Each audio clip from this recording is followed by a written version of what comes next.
Hello दोस्तों and welcome to आज का ज्ञान। यहाँ आप पाएंगे धर्म और ग्रंथों की ऐसी खास बातें और उपाय जो आपको जीवन में हर पल काम आएगी।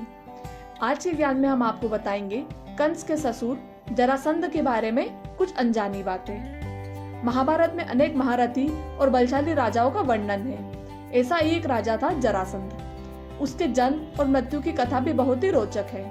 महाभारत के अनुसार मगध देश में प्रहदस्त नाम के राजा थे और उनकी 2 पत्नियां थी, लेकिन उनकी कोई भी संतान नहीं थी। एक दिन संतान की चाह में राजा महात्मा चंड कौशिक के पास गए और उनकी सेवा करने लगे।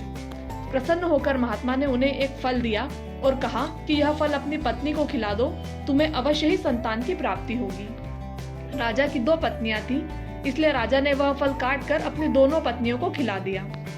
समय आने पर दोनों पत्नियों के गर्भ से शिशु के 2 टुकड़े पैदा हुए। रानियों ने घबराकर जीवित शिशु के दोनों टुकड़ों को बाहर फेंक दिया।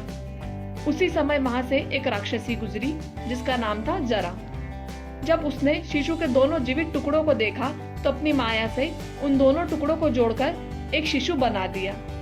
जब वह शिशु एक शरीर हो गया तो वह जोर जोर से रोने लगा। बालक के रोने की आवाज सुनकर दोनों रानियां बाहर निकली और उन्होंने बालक को अपनी गोद में ले लिया। जब राजा वहां आए तो उन्होंने राक्षसी से अपना परिचय पूछा। राक्षसी ने राजा को सारी बात सच सच बता दी। राजा ने खुश होकर उस बालक का नाम जरासंध रखा, क्योंकि उसे जरा नाम की राक्षसी ने संधित किया था, यानी जोड़ा था। जरासंध बहुत ही पापी और दुष्ट प्रवृत्ति का था, जिसके चलते जरासंध का वध करने के लिए भगवान श्री कृष्ण ने योजना बनाई। योजना के अनुसार श्री कृष्ण, भीम और अर्जुन ब्राह्मण का वेश धारण करके जरासंध के पास गए और उसे कुश्ती लड़ने के लिए ललकारा। जरासंध समझ गया था कि यह कोई ब्राह्मण नहीं है।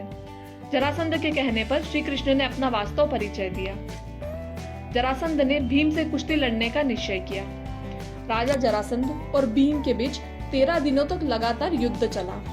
14वें दिन भीम ने श्री कृष्ण का इशारा समझकर जरासंध के शरीर को 2 टुकड़ों में बांट दिया और इस तरह जरासंध का वध हो गया। जरासंध का वध करके भगवान श्री कृष्ण ने उसकी कैद में जितने भी राजा थे उन सभी को आजाद कर दिया और उन्हें युधिष्ठिर का चक्रवर्ती पद प्रदान करने के लिए राजसूय यज्ञ करने में मदद करने को कहा। राजाओं ने श्री कृष्ण का यह प्रस्ताव स्वीकार कर लिया और धर्मराज युधिष्ठिर को अपना राजमान दिया।